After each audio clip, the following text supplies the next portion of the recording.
All right, lesson number 1. What's your love story? Like to share our love story. Hi, honey. Hey, honey. Say hi to the audience here. Hey, everybody. I think we should share our love story and how we met. Yeah. And let's give them some key takeaways of why this is important. You want to start? Sure. You want me- So, All right, I mean, let's I'll- tell- I'll- now listen, folks. There's 2 versions: his version and my version of us falling in love. So we'll let dude go first. Because I'll always be corrected, and that's okay because I'm used to it. So, I met Shelley at a karaoke bar. And so I got to describe the moment that I met Shelley. I was a used car salesman. Mm-hmm. And when I say used cars, I'm talking about that kind of used car guy. Smoking, joking, all the stuff. And, in my mind, I was the winner. Okay? May not look that part, but I did my best. And so I had a great group of friends that we karaoke'd every Thursday night. Henry Hudson, Norman, Oklahoma. Yep. I remember those days. And so every Thursday night, that's where we're going. We're having a great time. And then in comes this beautiful woman, all suited up, looking amazeballs. And all my friends are like, Corey, there's no. You got 0 game. She's not for you. But this girl was really pretty. And to find out she was a great singer and a great dancer. And then I discovered a neat little trick. See, she was coming home from work, or coming off of work, each and every day, and she needed to get there late. And so the problem was, when you got there late, there was nowhere to sit. Yes. But you always had our seat, honey. Yes. It's the little things. So I knew that I had to go in to at 7 o'clock. So the karaoke doesn't start till 9. Right. So I'm getting there at 7 o'clock to set up a table, and I sit there and I guard the thing like a bear, right, for 2 or 3 hours until Shelley gets off of work.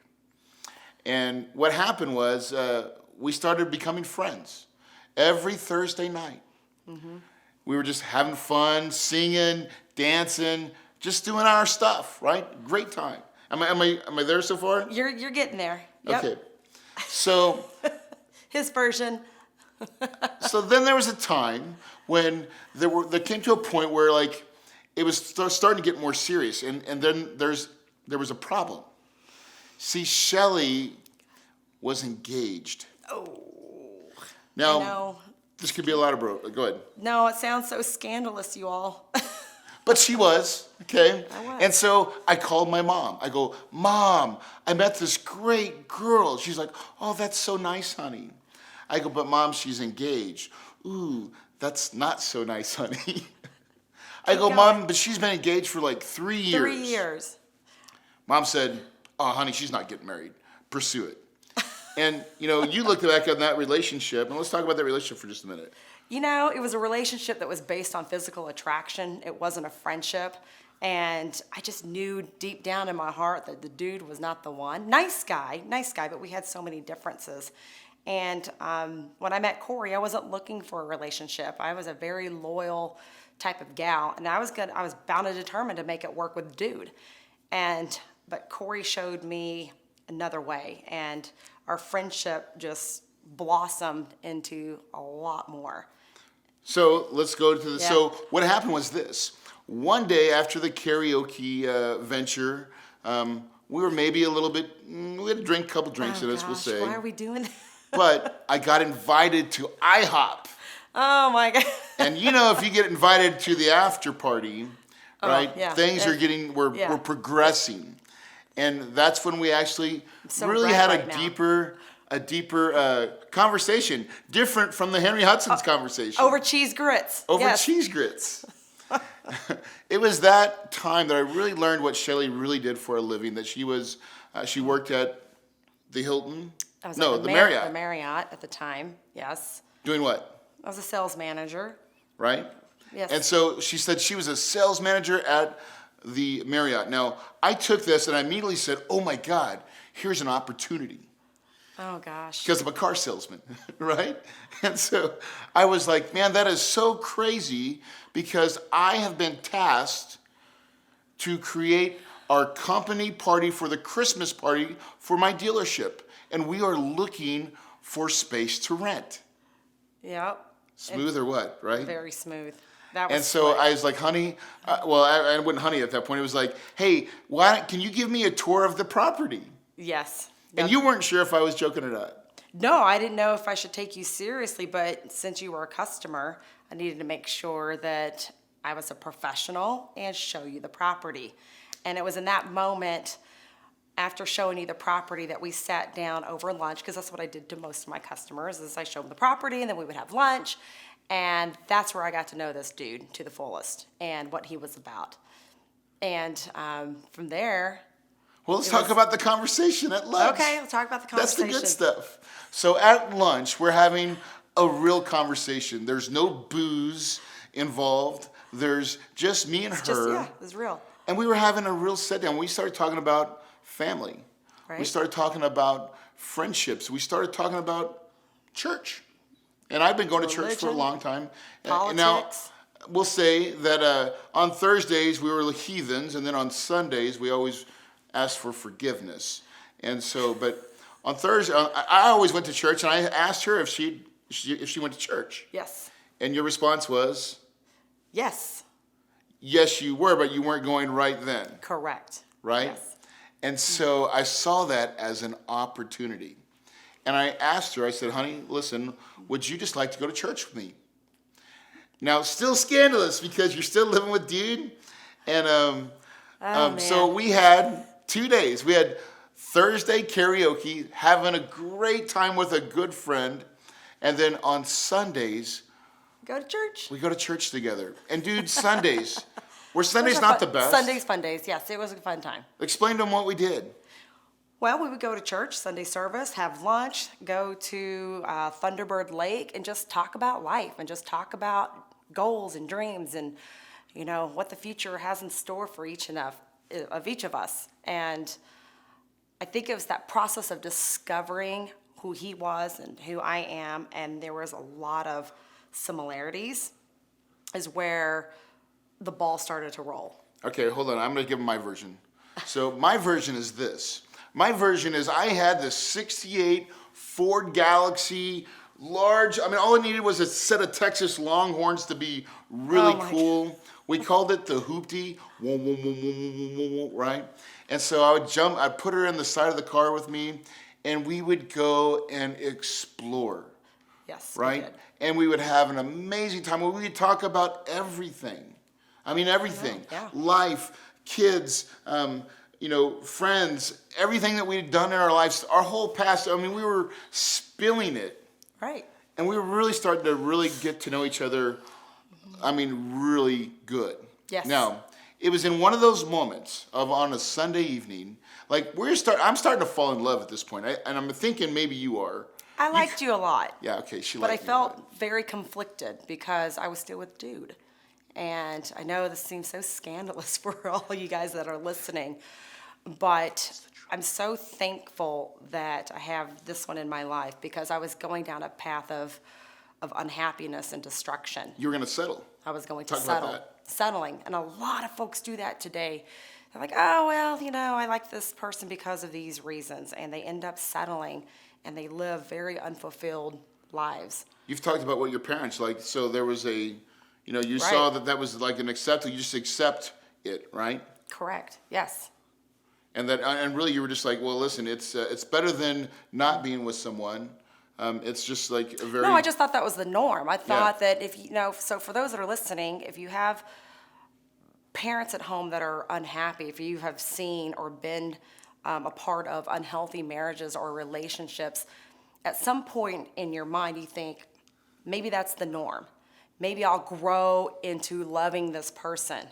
And I'm here to tell you that that's not the case. And don't ever let your mind trick you into thinking that, because you will never grow to love somebody. Now, your love can grow, but when you see love and you feel it, you just know without a shadow of a doubt it's at this moment when we are dating on the Sundays, things are going really well, progressing really nicely, at least in my mind.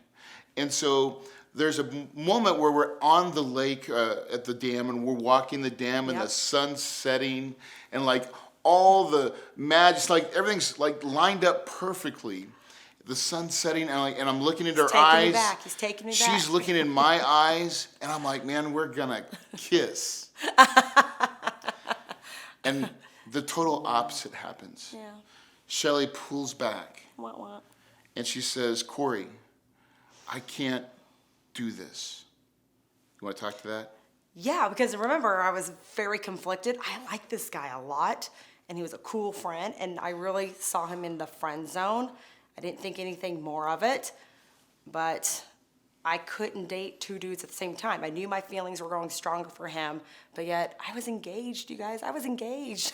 Like, I know it seems so horrible, it's scandalous, but I know there are folks listening that are in the same boat. So I took that moment to say, I looked you right in the eyes, by the way, and I said, listen, I'm telling you right now that the grass is greener on the other side. Okay. Now, I took her into the car, got in the car, took her to her car. She left, and for 2 months, You didn't see me. Let me just reiterate that there was no hanky-panky going on while I was engaged, okay? This is a friend. So I just want to make sure, I know it sounds very scandalous, but I want you to be clear that there was no hanky-panky between us. But I did feel that could happen, so I needed to break it off, okay? So I just want to make sure that I'm clear on that. Yep. So you pull away, and I'm left high and dry. And I truly let you go. You did. I took you to your car. We did not communicate at all, text, anything for 2 months. There wasn't texting back then, darling. It was, we didn't page. That's right. Or call. We didn't do anything. We had pagers back then. No, but I knew that there was going to happen. There was a special time where you were celebrating your promotion at work. Remember that? Yes, I remember that. And so at your promotion, man, I knew exactly when it was. I knew the date. I knew the time, and I knew the location. You did. And that's all I needed. So what did I do? You went out and bought a $72 shirt that you could buy at Ross for $24. True story. I got so dressed up. I bought new pants, new shirt, new cologne. Like, listen, I let this woman go. Mm-hmm. And so I show up. I think it was like 6 o'clock. You're having your party. Yes. I show up at like 6:15. Fashionably late. And I walk in. Now, I'm not even invited, by the way. Okay. But I walk in, and she's over here to the right, and I don't look. I just slowly walk. Yep. All the way to the other side of the bar, by the pool tables, right? Our karaoke spot. Yep. And then I sit down on the chair. You did. And waited patiently for And me I to waited. come. And I waited. And I felt like I waited for like 14 minutes. It was. And at 14 Maybe minutes, 20 minutes. I think I'm almost ready. I'm feeling defeated. Right? I love this girl. I knew this was the one. I love this girl. But see, I had to let her go. And about on minute 15, I hear this ping, ping, ping, ping. And you say... Aren't you going to come to my party? And I said, I didn't know I was invited. Now, so let's talk to them about, what is this whole process? This is called what do we call it? Courtship. Playing the game. Playing the game. We've forgotten how to play the game, because you know why? Today's society, it's swipe left, swipe up, whatever you guys call it these days. Right, and right? there's no courtship, But there's we had no to play the game. relationships. Right. Right, and we played the game. We played the game. We enjoyed the relationship, we built a foundation learning everything that we're doing, right? And everything that Shelley's going to help teach you is because of we set in motion really a bond, a guide, right, to get to know each other. That's right. And that's our love story. I'm sticking to it. You sticking to it? I'm sticking to it with some minor tweaks, but I'll approve his story. So there you have it. There's our love story. So I'm going to ask you, what's your love story? How can your love story impact your relationship today? Can you think about the moment when you first met your significant other? What was that like? What was your first date? What did you guys do? So here's what I want you to do. What do you think we should have the audience do, Corey? I think they should communicate, and I would think that they probably should write it down. You can write it down, or you could take a selfie video and describe the first time you met your significant other. What was that moment like? Share with them how you felt when you first laid eyes on that person. Because I know when Corey tells a story when he first met me, how I'm walking into the karaoke bar with my business suit and how he felt, it just takes me back to that place. It takes me back to that moment, and I get all giddy and look, I got goosebumps right now. Try it. I think you will be pleasantly surprised. Because there's moments. I mean, there's lots of Yes. moments during that courtship where you find, like, you rediscover, like, our first kiss. Oh, right? I was like, give me a kiss, honey. And you're like, I'm No. not going to give you a kiss. I'm like, give me a kiss, baby. She's like, all right, but no tongue. Oh my gosh, why do you tell these people? Why did you go there? Oh man, you guys are really learning a lot about us.